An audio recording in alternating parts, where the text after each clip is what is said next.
کیونکہ یہ current position کے حوالے سے بات ہو رہی ہے. اگین میرا پوائنٹ میں وہیں پر یعنی تھوڑی سی میری سوئی جو ہے وہ اٹک گئی ہے. اختلاف ہے، نچلے لیول پر نہیں ہے، علماء حضرات کے درمیان نہیں ہے، لیکن ایک ٹولہ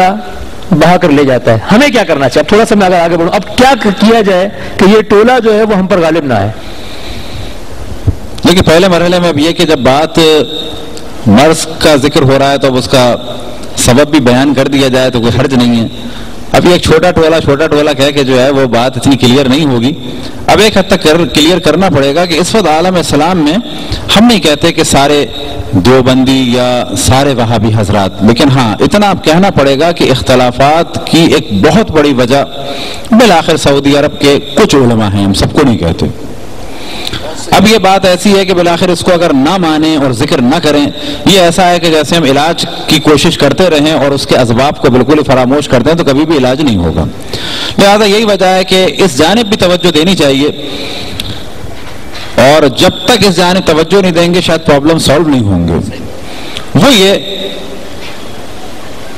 کہ آپ چلے جائیں تقریباً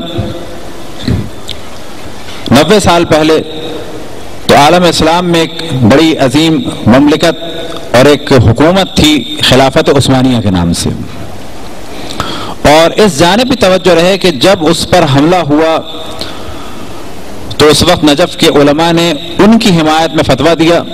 لہذا نجف سے فوجیں نکلی اور ان کے دفاع کے لیے آگے بڑھے. وجہ کیا تھی کہ ایک جانب یہ دشمنان اسلام ہیں اور دوسری جانب بالآخر مسلمان ہیں، گو کے فرقوں کا فرق ہے. تو نجف سے تو ان کی حمایت ہوئی، لیکن عین اس دور میں ترکی کی مرکزیت کو ختم کر کے، ابھی ایسا موضوع ہے کہ ممکن ہے کہ کسی کے ذہن میں آئے اور دل آزاری کا سبب ہو کہ یہ جی توہین ہو رہی ہے کسی کی، نہیں، فرقے کی توہین نہیں ہو رہی، علاقے کے افراد کی بات ہو رہی ہے. اگر عین اس زمانے میں اس مرکز کو توڑا گیا اور عین اس زمانے میں عبداللہ ابن وہاب کے افراد کو مسلط کیا گیا، اور اس مرکز کو توڑنے کے لیے برٹشر نے بہت کام کیا، یا بالفاظ دیگر عیسائیوں نے، یہودیوں نے بڑا کام کیا، اور بہت جلدی ان بادشاہوں کو اسلام کا رہبر بنا دیا کہ جن افراد کے ذریعے سے پہلے مرحلے میں اسلامی مرکز کو توڑا گیا،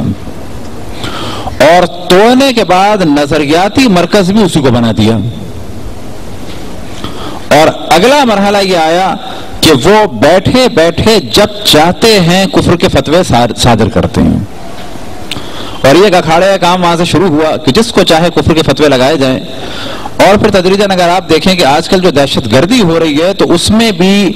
تقریباً وہاں کے نظریات کا بہت دخل ہے، اور وہ افراد دہشت گردی کر رہے ہیں کہ جو کسی نہ کسی حوالے سے ان سے بہت زیادہ انسپائر ہیں، ان سے بڑا روحانی تعلق رکھتے ہیں. تو اس وقت جو کفر کے فتووں کا بازار ہے یا جو اختلافات کا موضوع ہے، اس میں ایک بہت بڑا دخل ہے. پھر میں عرض کروں کہ ہم سارے دیوبندیوں کو یا حتیٰ سارے وہابی حضرات کو نہیں کہہ رہے، بلکہ کہہ رہے ہیں کہ وہ افراد جو یورپ امریکہ کے مددگار بنے، ایک مملکت اسلامی کو تقسیم کر کے اور اس کے بعد چھوٹے چھوٹے ملک بنا دیے، اور ہر ملک میں یورپ اور امریکہ نے اپنا ایک فتنہ بٹھا دیا، جو کام آئے ان لوگوں کے وہی لوگ اب کام آ رہے ہیں اسلام کو تقسیم کرنے کے. تو ہم انہیں کوئی فرقہ نہیں سمجھتے، گو کہ وہ اپنے آپ کو ظاہر کر رہے ہیں کہ ہم دیوبندی یا وہابیوں میں سے ہیں، لیکن اصل میں وہ ہیں مسلمانوں کو تقسیم کرنے کے لیے. اب اس کے جلوے اگر آپ دیکھنا چاہیں، اب یہ بات میں پھر میں عرض کروں کہ کوئی ہوگا وہ جانے سوچے گا شاید ہم توہین کر رہے ہیں، لیکن ہم بظاہر علاقے کی بات کر رہے ہیں، اور یہ بات کر رہے ہیں کچھ افراد ہیں. بڑا احترام کیا جائے تو حسن ظن کیا جا سکتا ہے کہ بھئی آپ میں سے نہیں ہیں لیکن بالآخر آپ کے روپ میں تو ہیں، اور بہت احترام کیا جائے. لہذا ہم دیکھتے ہیں کہ وہی افراد قتل کے فتوے صادر کر رہے ہیں، وہی افراد جو ہے وہ اس قسم کے کاموں کو جہاد کہہ رہے ہیں، وہی افراد جو ہے مسلمانوں کو کافر کہنے کا بہت زیادہ کلچر جاری کر چکے ہیں، وہی افراد استعمال ہوئے. پھر میں عرض کروں سلطنت عثمانی کو توڑنے کے لیے وہی افراد استعمال ہوئے، اس علاقے میں امریکہ کے اثر رسوخ کے لیے وہی افراد استعمال ہوئے کہ چھوٹے چھوٹے ملکوں کو تقسیم، چھوٹے چھوٹے ملکوں میں اس زمانے کی سلطنت عثمانیہ کو تقسیم کر کے پیٹرول اور دیگر خزانوں پہ ان کے افراد بیٹھ گئے وہاں پر. آج وہ جتنا پیسہ اپنی عیاشی میں لگاتے ہیں اس سے 1000 گنا نہیں لاکھ گنا زیادہ پیسہ ابھی بھی امریکہ کو دیتے ہیں. فقط اپنی بادشاہت کو بچانے کے لیے. انہی افراد کی اگر آپ کیفیات دیکھیں کہ جب حزب اللہ اور اسرائیل کی جنگ ہوئی تو انہوں نے یہاں تک تو کہہ دیا کہ حزب اللہ کے لیے دعا کرنا حرام ہے، لیکن ان میں سے کسی مفتی نے یہ فتویٰ نہیں دیا کہ امریکہ میں یا بحرین میں یا قطر میں امریکہ کو اڈے دینا حرام ہے. یہ کسی نے فتویٰ نہیں دیا. یہ کسی نے فتویٰ نہیں دیا کہ امریکہ کے بینک میں پیسے رکھوانا حرام ہے. یہ بھی کسی نے فتویٰ نہیں دیا کہ عین جنگ کے زمانے میں امریکہ کے پرچم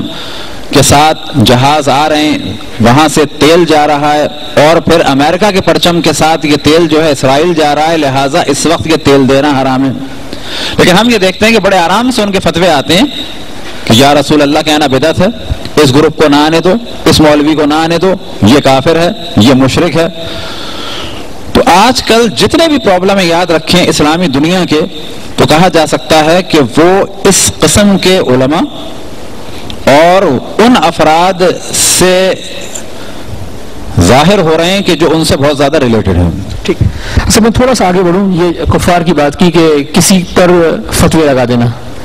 کسی کو جو ہے وہ جو خدا کو مانتا ہے، خدا کی وحدانیت کا قائل ہے، رسول کو جو ہے وہ مانتا ہے، ختم نبوت کا قائل ہے، کسی کو کفر کے فتوے لگا دینا، یا ایون کیا جو اسلام ہے وہ اس بات کی اجازت دیتا ہے کہ کسی غیر مسلم کو بھی قتل کرنے کی اجازت دیتا ہے. یعنی اس حوالے سے جو کفر کے فتوے لگائے جاتے ہیں یا یہ جو مختلف روپ کے اندر مسلمانوں کو مارا جا رہا ہے، آپس میں لڑایا جا رہا ہے، کیا کوئی بھی فرقہ اس کی اجازت دیتا ہے؟ اللہ شہریار صاحب اب جو ایک بات بڑی دلسوزی کے ساتھ فرما رہے تھے، میرا ذہن میری لائبریری کے 1911 کے ایک اخبار کی طرف چلا گیا جو میرے سننے والوں کے لیے ایک نیا انکشاف ہوگا. یہ 1911 کے اندر یہ تو انقلاب جو آپ نجدیت کا فرما رہے ہیں کہ عبد الوہاب نجدی کو ایک نجد کے چھوٹے سے علاقے سے لا کر کیسے سلطنت ترکیہ کا خاتمہ کیا گیا. 1911 میں تو ایسی کوئی بات نہیں تھی، لیکن 1911 کا وہ اخبار میرے ریکارڈ پر موجود ہے کہ ایک CIA کا ایجنٹ ابن سعود کے پاس گیا. یہ سعودی عرب نہیں تھا، حجاز کہلاتا تھا، اور آج بھی تاریخوں میں اسے حجاز ہی کہا جاتا ہے. یہ تو ابن سعود کے نام پر اسے سعودی عرب بنا دیا گیا. تو ابن سعود سے آ کر وہ اس وقت ابن سعود کی عمر کوئی 90 برس تھی، اور عبد العزیز جس کی یہ اب اولاد چل رہی ہے، فیصل، خالد یا موجودہ عبداللہ، یہ سب عبد العزیز کی اولاد ہے. عبد العزیز کی عمر ہارڈلی اس وقت 25 سے 30 برس کی تھی، جوان تھا. اس CIA کے ایجنٹ نے جو ہے آ کر کہا، کہنے لگے کہ صاحب ہم آپ کو اقتدار دلاتے ہیں، سلطنت ترکیہ کا خاتمہ کرتے ہیں، اس میں آپ بتلائیے کہ ہماری آپ کیا مدد کر سکتے ہیں. کہ ہم ان بدعتوں کا، ہم ان تمام شرک کے کارخانوں کا قلع قمع کر دیں گے. کب کیا کریں گے؟ کہ ہم سب میں پہلے جو ہے یہ جو پوجا ہوتی ہے بقی اور مالات میں، اس کو ہم مسمار کریں گے. اس نے کہا تو بڑا کام کا آدمی ہے. ابن سعود اس وقت وہاں سے اٹھ کر چلا گیا، وہ نہیں بیٹھا. اب اس نے عبد العزیز کو جو ہے کہا کہ ہم اقتدار آپ کو دلاتے ہیں، ہم یہ سلطنت ترکیہ کے ٹکڑے ٹکڑے کرتے ہیں. اس میں انہوں نے مصنوعی اجناس کی قلت پیدا کی، پانی کی قلت پیدا کی، امن امان کی صورتحال پیدا کی، اور پھر سلطنت ترکیہ کو یہ بدنام کیا کہ یہ تو سماجی طور پر ناکام ہو گئے. سیاسی طور پر تو ناکام ہے، سماجی طور کے اوپر یہ آپ کو روٹی نہیں دے سکتے، کھانا نہیں. جو آج حالات ہوتے ہیں ہمارے ممالک میں، بیشتر اسلامی ممالک کے اندر جو ہے یہی سازشی حضرات بالکل اسی ٹیکنیک کو استعمال کر رہے ہیں، اور وہی ٹیکنیک جو ہے اس وقت سلطنت ترکیہ کے ختم کرنے کے لیے استعمال کی گئی اور ان کو لایا گیا. لیکن اب شاید وہ پھر تلک الایام نداولها بین الناس، اب شاید اگر آپ دیکھیں تو ہمارے پرائیویٹ چینل سے کبھی میں نے نہیں سنا کہ وہابی جو ہے اصطلاح استعمال ہوئی کہ وہابیت سعودی عرب میں ہے. اب باقاعدہ میں نے جو ہے ہمارے ماڈریٹرز کو اور ٹی وی کے بڑے اہم اینکرز کو جن کا نام نہیں لینا چاہتا، وہ اس اصطلاح کو استعمال کرتے ہیں کہ سعودی عرب میں جو ہے وہابیت حائل ہے. رہ گئی یہ بات بات کہ ایک فرقہ دوسرے فرقے کو، میں کہتا ہوں شیعہ بھی قرآن پڑھتے ہیں، دیوبندی بھی قرآن پڑھتے ہیں، بریلوی بھی قرآن پڑھتے ہیں، اہل حدیث بھی قرآن پڑھتے ہیں، تمام مکاتب فقہ قرآن کی تلاوت کرتے ہیں، مگر اس قرآن میں کیا وہ اس آیت کو نہیں پڑھتے؟ من قتل نفسا بغیر نفس او فساد فی الارض فکأنما قتل الناس جميعا ومن احیاها فکأنما احیا الناس جميعا، کہ جس نے کسی ایک انسان کو، مسلمان کو نہیں، پھر شیعہ کو نہیں، وہابی کو نہیں، دیوبندی کو نہیں، اہل حدیث، من قتل نفسا، کسی ایک جان کو بغیر کسی عذر کے، بغیر کسی جو ہے شک کے قتل کر دیا، فکأنما قتل الناس جميعا، اس نے گویا پوری انسانیت کو قتل کر دیا، اور جو گویا اس نے ایک انسان کو اگر زندگی دے دی، ایک زندگی انسان کو پناہ دے دی، ایک انسان کو بچا لیا، اس نے ساری انسانیت کو بچا لیا۔ اسلام انسانیت کی دعوت دیتا ہے، اسلام انسانیت کے پرچم کو بلند کرتا ہے، لہذا اس دور میں ہمیں دیکھنا چاہیے کہ ہمارا قرآن پر کتنے فیصد عمل ہے۔ ہم قرآن کو تو صرف شاید میں سمجھتا ہوں مرنے والوں کی فاتحہ میں استعمال کرتے ہیں، یا بیمار ہو جائے تو اس کی ہوا دینے کے لیے استعمال کرتے ہیں۔ قرآن ایک نسخہ کامل ہے۔ میں اسی لیے کہتا ہوں کہ دنیا نے کتنے سسٹم آزما لیے، کمیونزم کو آزما لیا، سوشلزم کو آزما لیا، کیپٹلزم کو آزما لیا،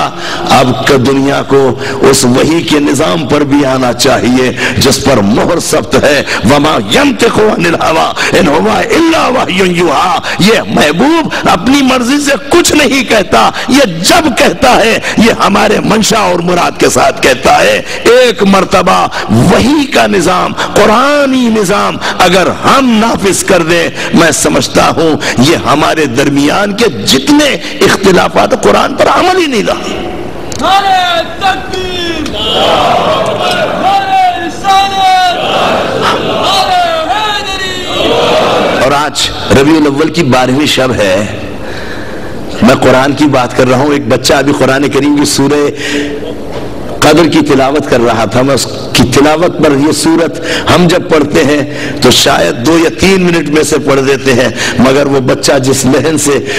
اس سورت کو جو ہے 10 منٹ تک پڑھتا رہا، میں حیرت میں تھا کہ یہ بچہ کس انداز میں قرآن کریم کی تلاوت کر رہا ہے۔ میں نہیں جانتا وہ کون تھا، لیکن ہم اس قرآن کو صرف جو ہے زبان سے پڑھتے ہیں، دل سے نہیں پڑھتے۔ اگر دل سے پڑھے تو کبھی کوئی کسی کو اس چھوٹی چھوٹی باتوں پر کہ یہ امام کا ماننے والا ہے، یہ صحابہ کا ماننے والا ہے، ارے صحابہ بھی تو اہل بیت کی جوتیوں کو اٹھانے والے تھے،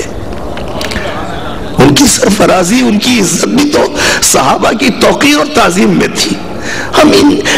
گرفتار ہے ابو بکر و علی،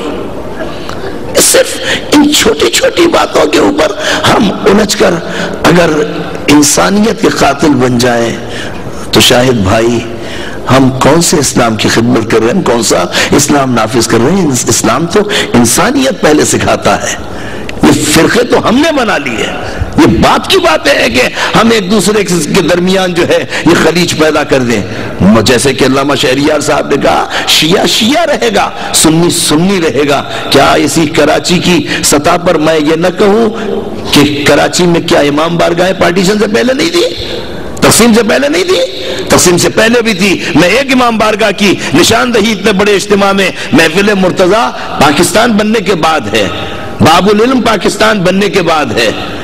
نارتھ ناظم آباد کی امام بارگاہیں پاکستان بننے کے بعد ہے، مگر ایک امام بارگاہ کراچی کی میں کہتا ہوں سب میں قدیم ترین امام بارگاہ ہے، جو لی مارکیٹ میں امام بارگاہ سراج ہے، اس کا علم آج بھی کسی لیبارٹری کے اندر اگر لے جا کر جو ہے اس کی سائنٹیفک جو ہے تحقیق کی جائے 200 برس کا علم ہے، جو عباس کا علم جو ہے آج بھی امام بارگاہ سراج کے اندر لہرا رہا ہے۔